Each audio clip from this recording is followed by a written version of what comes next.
In today's world, we are increasingly dependent on technology.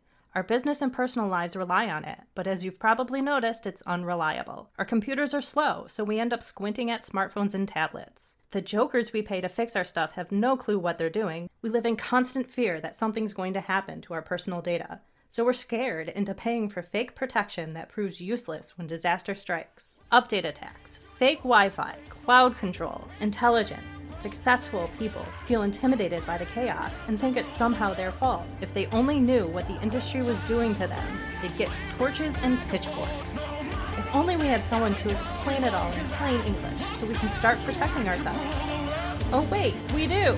It's the Computer Exorcist Podcast with your host, Mark Anthony Arena.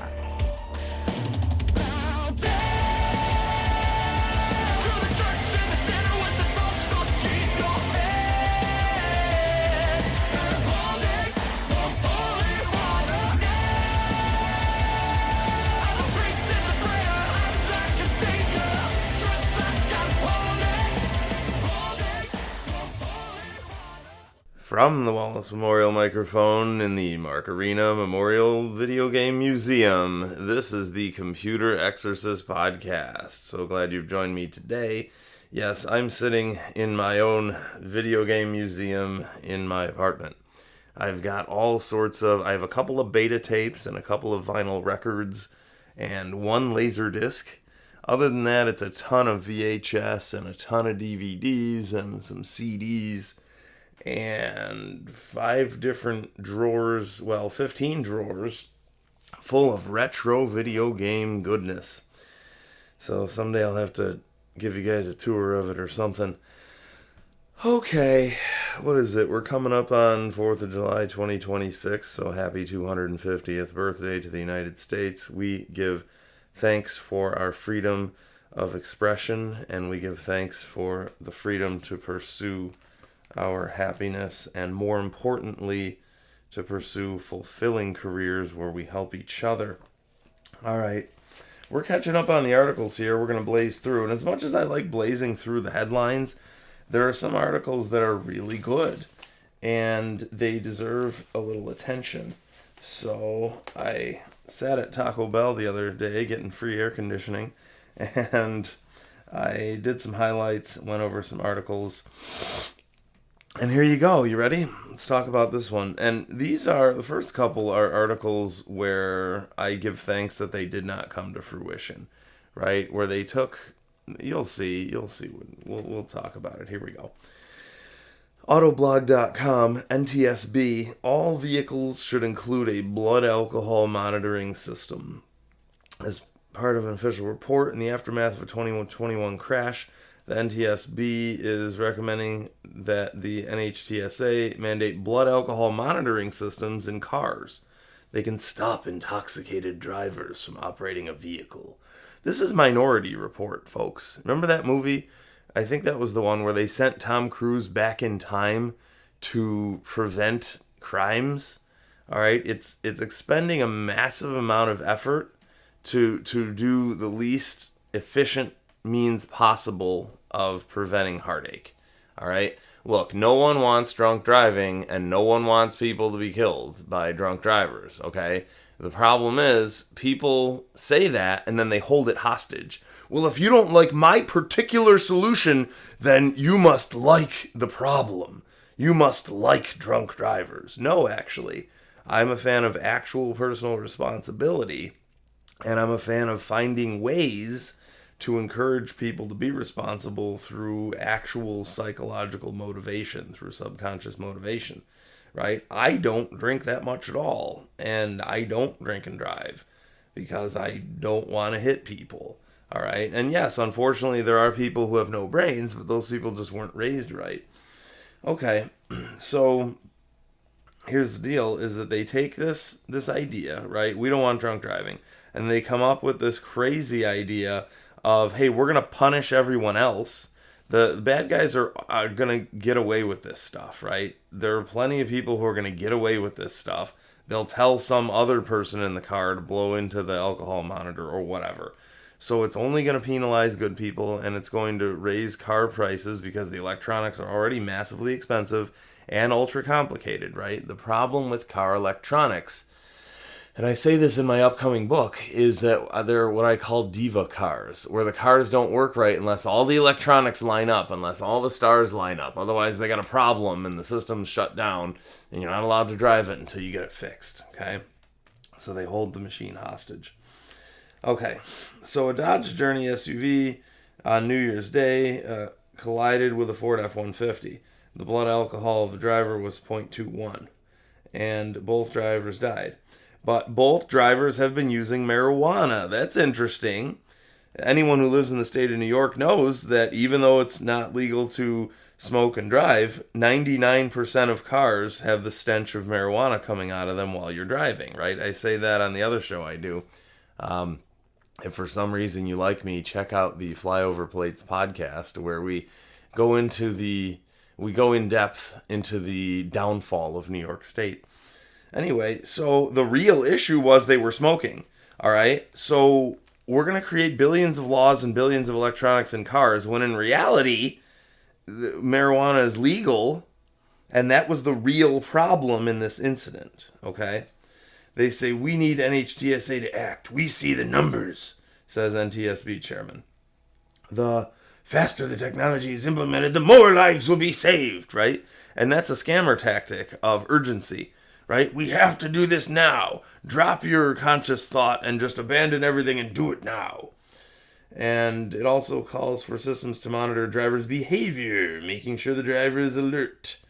Okay, and look, so 2 years ago, my dad and I rented a Ford Expedition. It was a really nice looking truck, and I thought to myself, wow, that's a sharp truck. And then this year, they made it as ugly as possible. They took a beautiful, simple design and made it ugly. Anyway, so I'm driving, everything's fine. My dad and I trade off every once in a while. He gets in the car, he starts driving. He's a very aggressive driver. He's a very good driver, but a very aggressive driver. So all of a sudden, this coffee cup light turned on the LCD dashboard, and it said, shame on you, you need a break. You're driving drowsy. He wasn't drowsy. He's just a very aggressive driver. So there's evil AI in the car that monitors your driving methods and then gives a judgment call, right? So all technology is evil and inaccurate. And eventually, all right, that's one thing if we ignore the coffee cup icon and we laugh about it and I talk about it on the show. But eventually it's going to be a mandate where the lawmakers have no brains and they've never heard of technology. And they're going to say, well, I heard that AI is good. And I heard that drowsy driving is bad. So therefore, we're going to force this into law. And they don't understand the reality that it's massively inaccurate and should never be trusted. So eventually that's going to be mandated, right? So if my dad and I are on a road trip and he's driving aggressively, well, sorry, too bad. You're not allowed to drive. Shame on you. And it'll shut the whole car down and deny either of us access to it and then report us to some cloud authority. That's where we're going, folks. You take a good idea. No one wants to be hit by a drunk driver, okay? No one wants that. But then you implement evil controls, inaccurate technology, and evil permanent stonewall controls. That is the theme of the upcoming book. I talk about it in the IT industry, and I talk about how it's spilling over into the automotive industry and many other industries, okay? Dumb ideas where people take them and run with them. That's the story here. So, and they're saying it could be ready by the end of 2024. Well, thank God we are looking back on this and giving thanks today that we still have our freedom and we are still allowed to drive a car. All right. The other thing is that I always use the analogy that it's like your insurance agent coming to you and saying, well, lightning could hit your house and there are germs on your door handle, therefore you need to pay me $1 million a day, right? There's this unlikely scenario that they fear, right? Because they worship the fear and their subconscious is in control of their body, so they're controlled by fear. And then they take some massively irrational measure in a never-ending attempt to quell that fear. So they add new laws every day. And here's the deal. The real problem, I believe the number one killer right now of people is heart attacks and stress. Because we're all stressed out from evil, stupid technology. Here's another one. Speaking of which, Autoblog.com, New York State Senate bill would require speed limit tech in new cars. Right? There's no debate that all kinds of vehicles are getting larger. Park a new Ford Ranger next to an old F-150 and you'll see that today's mid-size truck is strikingly close to the full-size trucks of 3 decades ago. All right, you know what's interesting about that? Is that the old ones obviously last longer. All right, most of the cars on the road today are 2003 Ford Rangers and 2003 Toyota Corollas. It's crazy, and I'm going to note that in my book. It's crazy, right? That's what really matters, is that the old ones last longer. Anyway, studies have shown that intelligent speed assistance, right? They have to cloak it with an evil word, a deceptive newspeak word, right? George Orwell called it newspeak, where they take a bad thing and they flip it and they call it the opposite. Intelligent speed assistance can reduce traffic fatalities by 20%. But again, it's going to increase stress and heart attacks by 1 billion%. All right, no one understands this. Okay, this one's pretty interesting. Autoweek.com. Despite AI, humans must drive future mobility design. Numerous algorithm-driven creative tools now have the capability to help car designers in their role of generating creative visual ideas. And it's funny because every car magazine will tell you that cars used to be creative until computer-aided design and, what do they call that, CD, where it's drag coefficient design. And so the new stuff all looks like cough drops. But if artificial intelligence can take the human out of the creative process, this is where the line in the sand must be drawn, said author Paul Snyder. Thank you, Paul. Algorithms can scour all the information in the world, but they don't know what to do with it until we provide direction for some desired outcome. So AI is advancing so rapidly that it's come into what they call generative AI, where it's now starting to generate music and art and whatever. So that's what's changed in the couple of years since this article came out. Algorithm-driven creative tools have been introduced that have the capability to help designers in their role of generating creative visual ideas. This goes well beyond computational modeling software that is still complex to operate, as there's no coding necessary. You simply type or speak what you're looking for into the AI and let the AI do the rest. All right, well, whose fault is that? It's because the software is too horribly complicated, all right? So the one good thing about AI is you come in, you create a simple request, and it just makes it for you. It just says, all right, you probably want something like this. Here you go. It just does a default, comes up with it, calls it a day.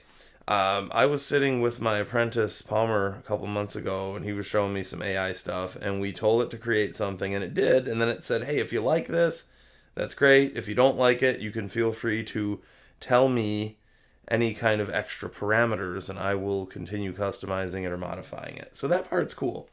All right, that's a lot better approach than just ultra complicated software. We pride ourselves on our job placement record this year at 78% of graduates of 2022. That's cool. Wait till they get to 2026. As AI continues to rapidly evolve, it's unknown what technologies will be in service to future designers in 2050. Ha! Try 2026. Don't y'all love how we're able to read these and say, ha, guess what happened? I find it kind of fun, right? We're going to catch up eventually, but I find this fun, right? Are y'all having fun out there? Okay, for example, AI could be better than a doctor at diagnosing. All right, but there's no similar substitute for a human for caregiving or consoling a distraught patient. You know what? Absolutely. And honestly, the doctors are so distracted, and the doctors are so overworked and overwhelmed because of all these computers and all of the extreme demand put on them, because there are only 12 doctors left in the world because of the crippling regulations and extreme workload, that these doctors are really slipping as far as diagnostics. And I've had tons of stories where people are misdiagnosed, right?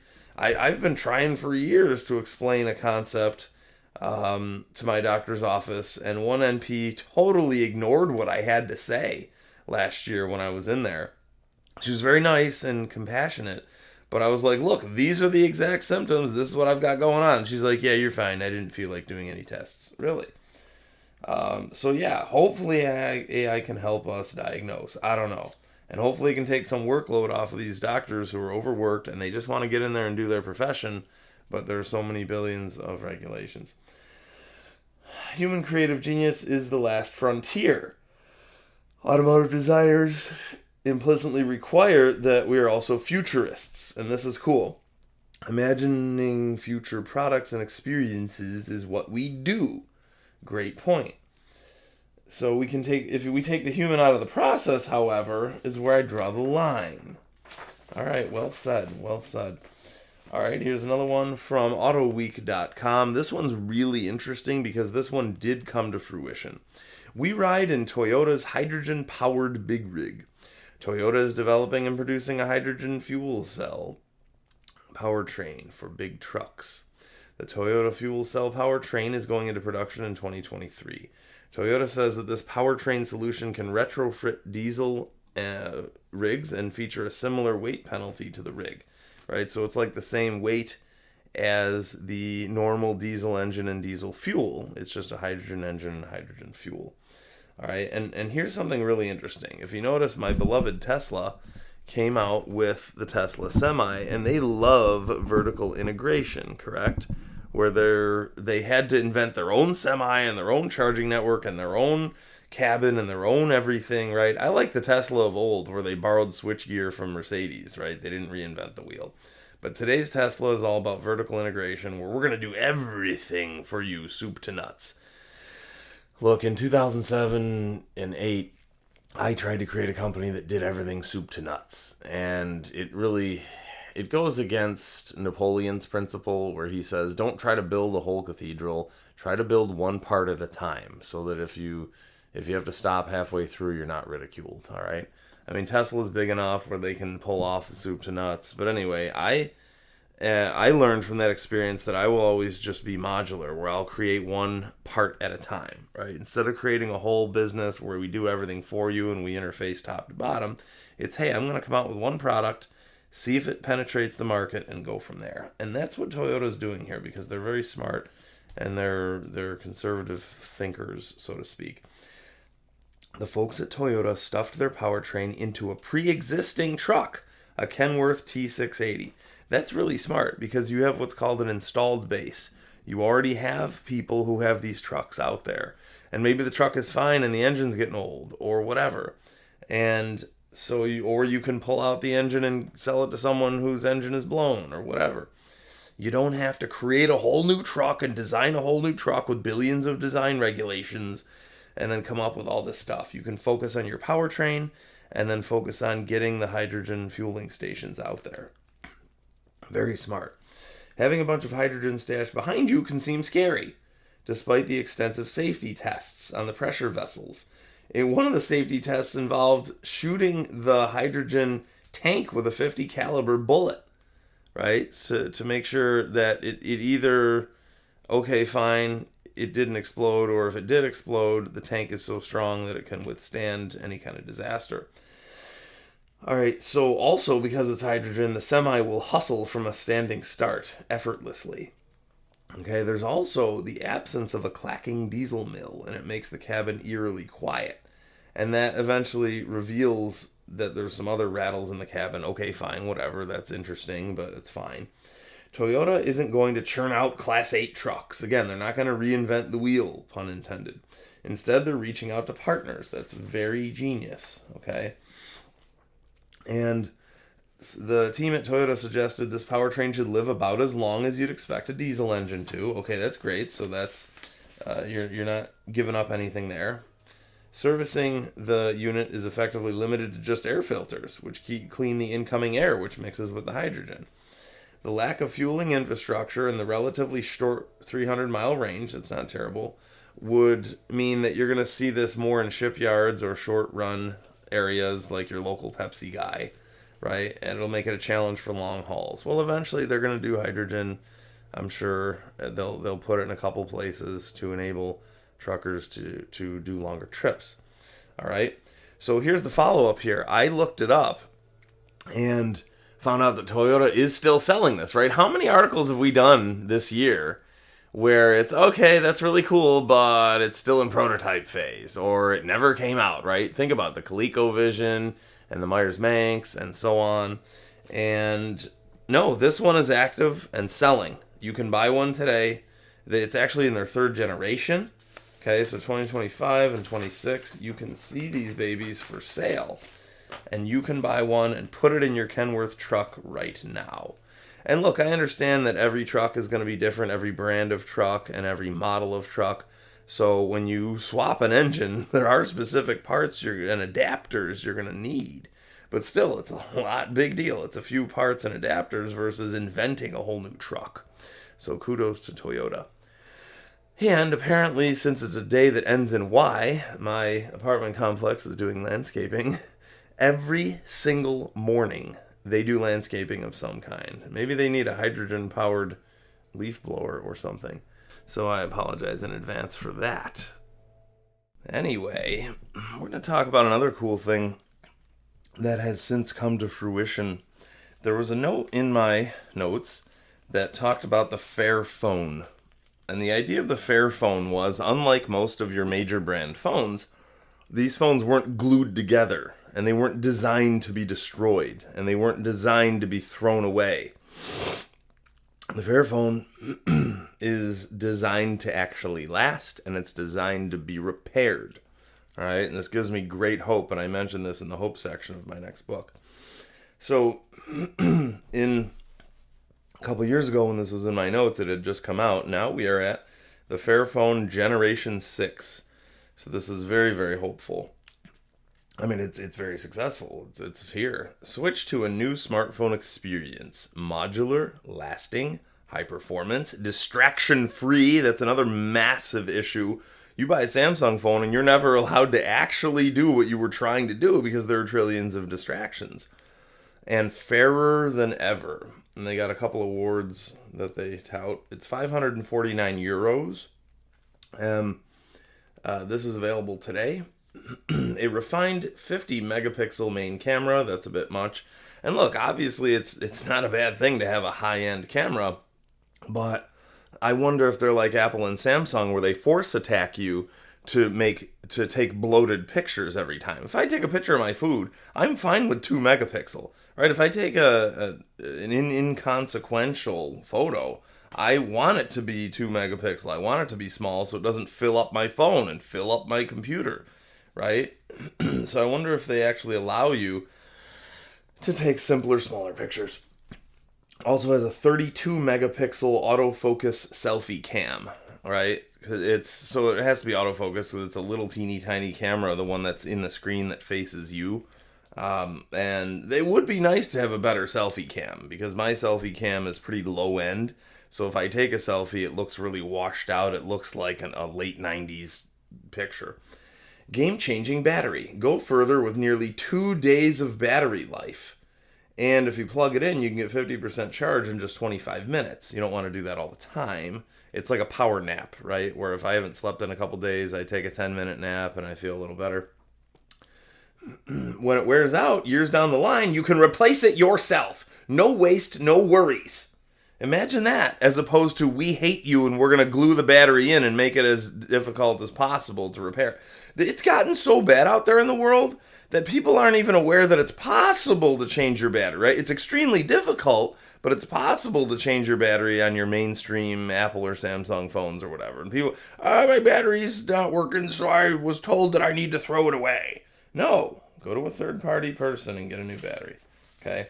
But anyway, this one is designed so that you're actually allowed to replace the battery, so you can get a lot of years out of it, right? And the processor and the RAM seem like they're high-end enough that it'll keep going forever. It'll apparently do 17 hours of watching videos and 53 hours of mixed-use playtime. That's nuts. And again, more than 2 days really of battery, just if you use it with normal usage. And honestly, if you don't use apps, it's going to be a lot better. Unfortunately, I have to have an app for my business phone, and I'm doing a bunch of dating apps, so those noticeably draw my battery down a little bit. But if I didn't have those apps, my battery would be screaming. My battery would last 2 days, no problem. I have a T-Mobile Revel phone. Want a break from AI? You're in control. Toggle it off anytime. Imagine that. A switch, a physical switch to turn off AI attacks. It's incredible. Beyond future-proof. Built to last. Iconic modular design, right? In other words, you can take it apart and you can replace parts. And presumably you can even upgrade parts when they're available. 5-year warranty and no planned obsolescence and no compromises. That's incredible. With the Apple, it's forced obsolescence, where they say you're not allowed to use this product anymore, and too bad for you. It says nothing's glued shut, so you can swap out any of the 12 parts in minutes, and you can keep it going for years. There's also something called Fairphone Moments, and again, that's your calm, distraction-free space.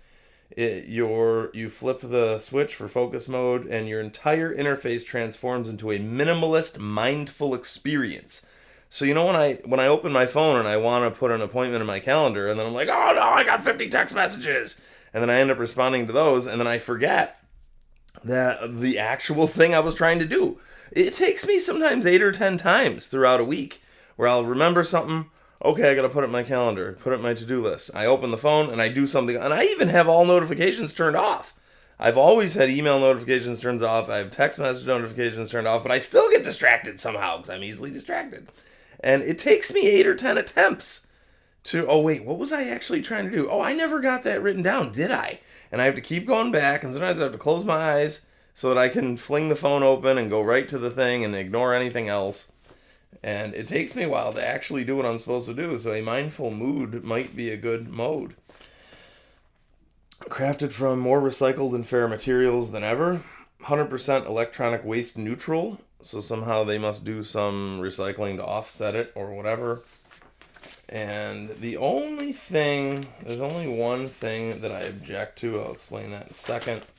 The Android model. Now listen to this. You have 2 choices for operating systems. Imagine that. Because right now we really don't have a choice as a society. We have the duopoly. If you want the Apple experience, you buy Apple phone. Or any other, you have the people think that it's just Samsung as the only alternative with their horrific AI spyware nightmare of a phone.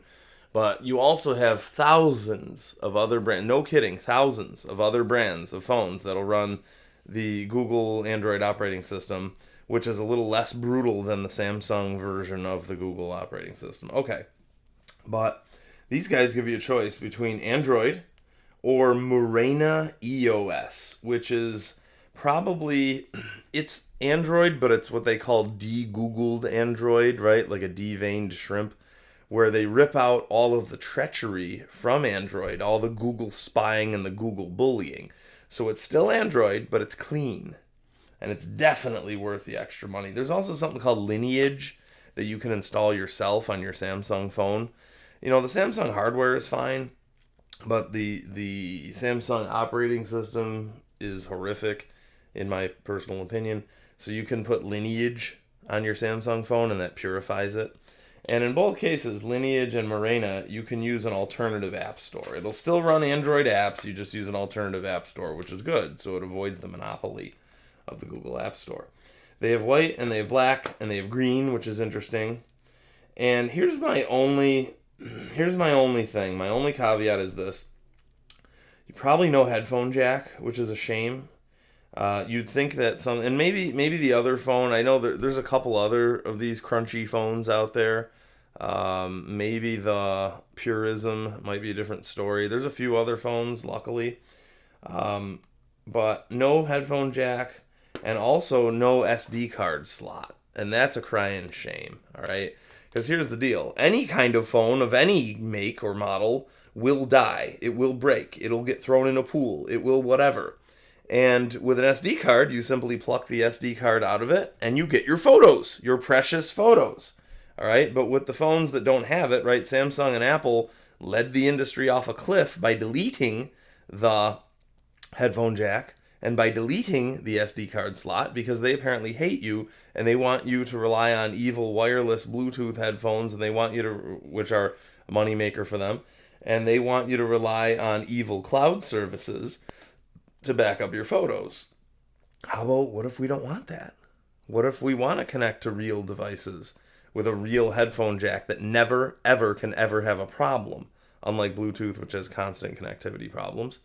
And what if we don't want to trust the cloud and have the cloud suck all of our photos, right? So if you don't trust the cloud, and if you want your photos after your phone dies, if your phone falls in a pool or whatever, then you get a phone that has an SD card slot. This one unfortunately doesn't. Look, if you're a normal user, who cares? If you're not taking precious, critical photos all the time, who cares? Definitely. I mean, look, if they're all going to have no headphone jack and no SD card, then definitely buy this. It beats the pants off of the big names, the Samsung and the Apples. But if you're extra crunchy like me, then you actually want, I mean, that's why I have a T-Mobile Revel, like I said. It's pretty garbage as far as the operating system. It's bug ridden for sure. I have protected myself against update attacks, so I'm not getting new bugs every week. So I am protected. But I made sure. This phone is a little more than a year old, and I walked in there and I said, does it have a headphone jack? Does it have an SD card? That's all I want in life. And they said yes to both. Okay, great. So look for those if you care about that. All right, we're gonna do maybe one more. Here we go. Yeah, here we go. Microsoft retrofitting Windows 7 and 8 with Windows 10's privacy-invading quote-unquote features. All right, this is from techdirt.com, and this is actually from 2015, so it's more than 10 years old, but here's the point. It exposes what Microsoft... I didn't even know they were doing this. So what they did, they were attacking they eventually decided to attack and force attack Windows 10 into every 7 and 8 computer in the world. But in the meantime, what they did is... And that validates my suspicion as to why they were so desperate to attack, right? Microsoft desperately attacked and forced Windows 10 into every 7 and 8 computer in the world because, in my professional opinion, because they were trying to introduce the privacy invasion features, all right? And this confirms that, all right? So this was September of 2015, and... it was probably before they started forcing the entire Windows 10 down people's throats. All right, even when you've disabled a number of noisier features like Cortana, the OS ceaselessly and annoyingly opens an array of encrypted channels back to Redmond mothership, back to Microsoft, right, to report your behavior with Windows 10. But an OS you can't fully control is undeniably stupid and annoying. Microsoft seems intent on retrofitting its older operating systems, 7 and 8, with the annoying chatty aspects of 10. This is described as an update for customer experience, right? So they ruined your experience. And diagnostic telemetry, right? In other words, we are recording your behavior.